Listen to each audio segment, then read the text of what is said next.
اور میں نے مزید جب اس کا استقصاء کیا تو ایک بات سامنے آئی ہے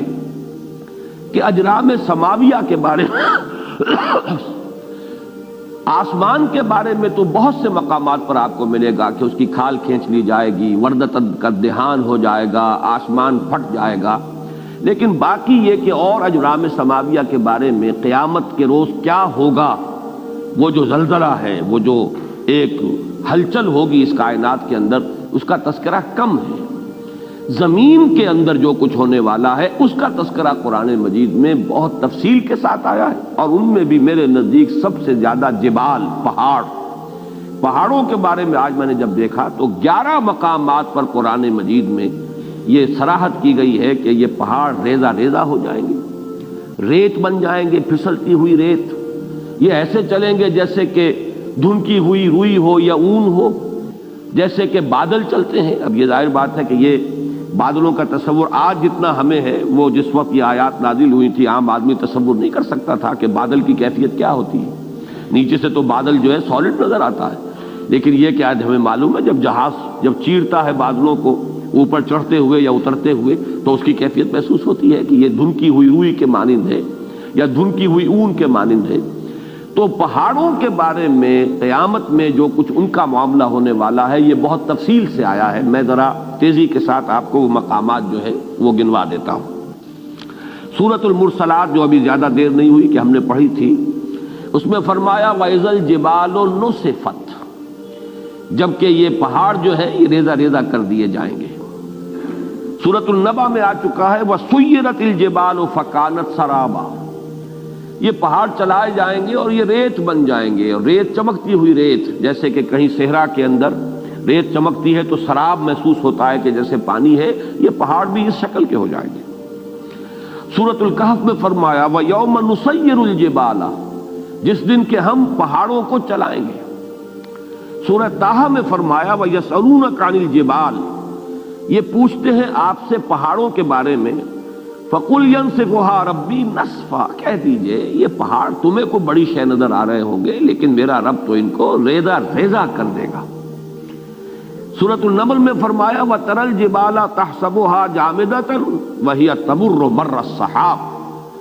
تم دیکھ رہے ہو پہاڑوں کو اور سمجھتے ہو بڑی ٹھوس چیز ہے، یہ تو بہت ہی مضبوط شے ہے، بڑی جامد شے ہے، جمی ہوئی شے ہے،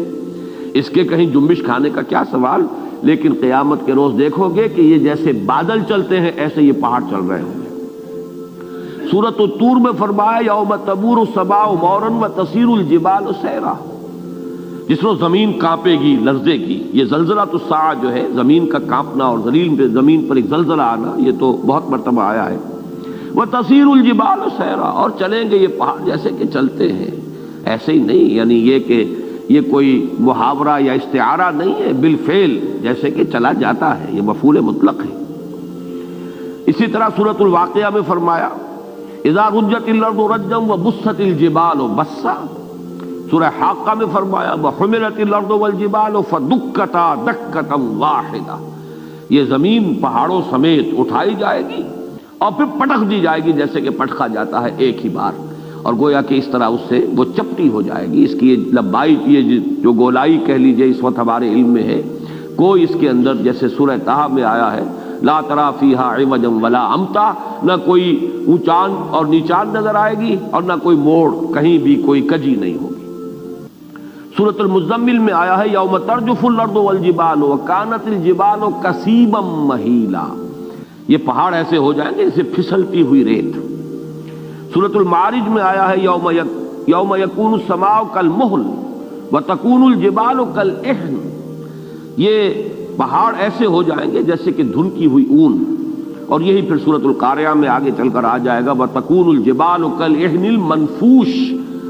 اون ایسی جو دھنک دی گئی ہو اور وہ بالکل جیسے دھنکی ہوئی روئی ہوتی ہے ایسے ہو جائے۔ یہ میرا خیال ہے کہ اس اعتبار سے کہ زمین پر جو چیزیں ہمارے مشاہدے میں آتی ہیں ان میں سب سے زیادہ ٹھوس اور سب سے زیادہ مرعوب کن شے جو ہے وہ یہ پہاڑ ہے، بڑے جمے ہوئے ڈٹے ہوئے، لیکن یہ کہ وہ قیامت کا زلزلہ اس کے احوال ایسے ہوں گے کہ یہ پہاڑ جو ہے ریزہ ریزہ ہو کر اور یہ چلیں گے جیسے کہ بادل چلتے ہیں یا جیسے کہ دھنکی ہوئی روئی، اور وہ اس کی کیفیت اختیار کر لیں گے۔ آگے چل کر سورۃ الفجر میں اس کا نقشہ جو کھینچا گیا ہے وہ اور بہت واضح ہے، اس کو چپٹا کر دیا جائے گا، بلکہ سورۃ الانشقاق میں بھی آیا ہے وَإِذَا الْأَرْضُ مُدَّتْ وَأَلْقَتْ مَا فِيهَا وَتَخَلَّتْ، گویا کہ جیسے کسی چیز کو کھینچ دیا جائے، اگر کوئی گیند ہو اور اس گیند کو آپ کھینچیں گے تو وہ چپٹی ہو جائے گی، اس کی گولائی ختم ہو جائے گی اور وہ لمبان کے اندر بڑھتی چلی جائے گی۔ وَإِذَا الْأَرْضُ مُدَّتْ وَأَلْقَتْ مَا فِيهَا وَتَخَلَّتْ، اب ظاہر بات ہے جب کسی ایسی شے کو کھینچا جائے گا تو اس کے بطن میں جو کچھ ہے اس کی اس موٹائی کے اندر وہ باہر نکل آئے گا۔ وَإِذَا الْأَرْضُ مُدَّتْ وَأَلْقَتْ مَا فِيهَا وَتَخَلَّتْ، جب زمین کو کھینچا جائے گا اور جو اس میں ہوگا اسے وہ باہر نکال کر خود خالی ہو جائے گی۔ سورۃ الفجر میں نقشہ کھینچا گیا ہے کہ جیسے کہ یہ پہاڑ اور یہ زمین کوٹ کوٹ کر ریزہ ریزہ کر کے برابر کر دی جائے گی، اور پھر یہیں پر وہ حشر کا میدان یہی ہوگا، قصہ زمین برسر زمین طے ہوگا، جو اعمال اس زمین پر کمائے گئے ہیں ان کا حساب کتاب یہی ہوگا۔ اور ایک خیال آتا ہے واللہ عالم، میں اسے کسی سوچی سمجھی رائے کا جو ہے اظہار نہیں کر رہا ہوں، لیکن ان تمام چیزوں کو جمع کیا جائے تو ہمیں معلوم ہے کہ زمین کا جو اصل نیوکلیس ہے وہ تو دہتا ہوا لاوا ہے، آگ ہے۔ اگر اس کو چپٹا کیا گیا تو اس کا نتیجہ ایک نکلتا ہے جو صاف سمجھ میں آتا ہے کہ یہ دونوں طرف جو ہے زمین ہوگی اور درمیان کے اندر جو ہے وہ اس کا دہتا ہوا لاوا جو ہے وہ ظاہر ہو جائے گا، اور ہو سکتا ہے کہ زمین کی جہنم جو ہے در حقیقت انسان کے لیے جو کچھ اس نے کمایا ہے اس زمین پر اس کا حساب کتاب بھی یہی ہو اور یہیں سے اس کی جہنم بھی برآمد ہو جائے۔ مجھے وہ لفظ یاد آ رہا ہے جو امام ابن تیمیہ رحمۃ اللہ علیہ فرمایا کرتے تھے جبکہ وہ جیل میں تھے اور انہیں وہاں ٹارچر کیا جاتا تھا، تکلیفیں دی جاتی تھیں،